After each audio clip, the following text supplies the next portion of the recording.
That Cyrax guy really cracks me up. I can't think of a lol cow that's ever made me laugh this much before. That's because you can't remember what you had for breakfast, Joe, let alone when the last true lol cow was. What are you doing here, Donald? I thought I told Kamala to call a locksmith. I came here because I forgot my signed copy of Home Alone 2 on VHS and don't want someone selling something with my signature unless I'm making money on it too. But now it looks like I'm going to have to educate you on why Cyrax is garbage. Garbage? This is the funniest thing since your administration. Watching Cyrax and Music Biz Marty get into it every week reminds me of Roadrunner and Wile E. Coyote. It's just funny. Yeah, it is just like Roadrunner and Wile E. Coyote, Joe. The exact same thing every week. If you listen to one of their calls, then you've heard all of them. It's funny the first time, then gets old real fast, like when you get lost walking up the stairs. It's not the exact same thing every time, you idiot. That's a load of malarkey. Just last week, they got into a fist fight and Marty took him down. I've seen better Bigfoot footage. The fight was funny, but 7 years of buildup was too much. If this was an anime, it would have more filler than One Piece, Dragon Ball, and the X-Files combined. Nothing that Goblin ever does affects what happens next. It's just the same thing over and over. All right, Orange Man, what's an acceptable lol cow then? Chris Chan? Oh, God damn it. How can you sit here and say Cyrax is just the same thing over and over again, when that's exactly what Chris Chan was? Someone pretends to be his sweetheart and then crushes his spirits. Besides, he's going to be in prison for as long as my old pal Jeffrey was, meaning for life. The Chris Chan story is over and it's time to move on. So is Lord of the Rings, but that doesn't mean there isn't anything to look into. The Quickie alone has enough Chris Chan content to last a lifetime. The story of Chris Chan is an enlightening one. We see a man grow from every experience that happened prior.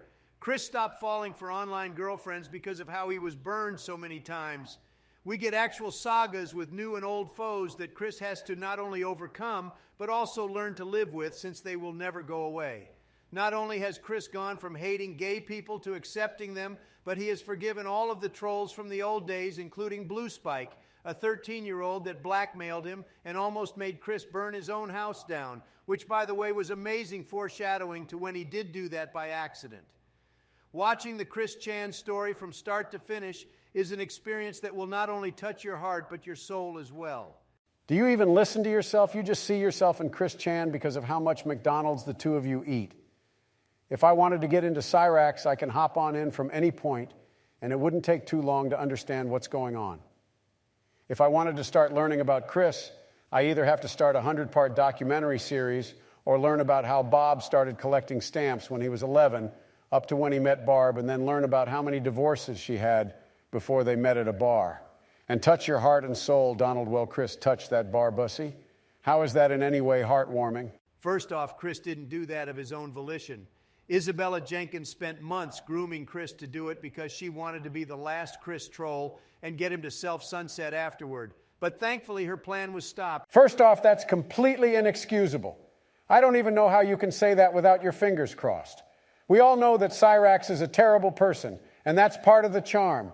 You would never see someone making excuses for Cyrax that know even a little bit about him. You're sick, Donald.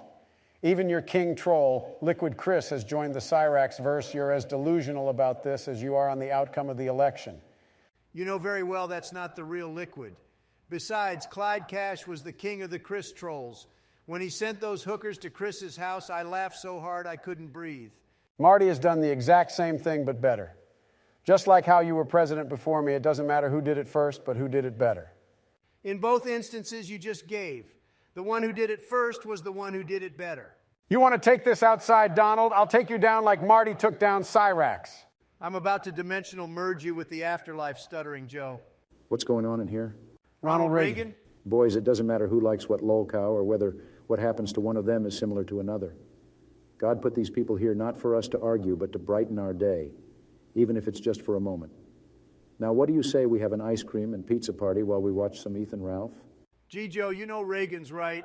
Some of this Cyrax stuff is pretty funny. I'm sorry I yelled at you for having a different opinion than me. It's okay, Don. After all, Chris walked so all the other cows could run. Kamala, fetch me, you know, the thing. Kamala, I don't care how much that soft serve machine weighs, you are going to have it in the White House Theater in the next 30 seconds or you're fired. Thanks, Donald. You know what? You're my best friend. No, dude, you're my best friend.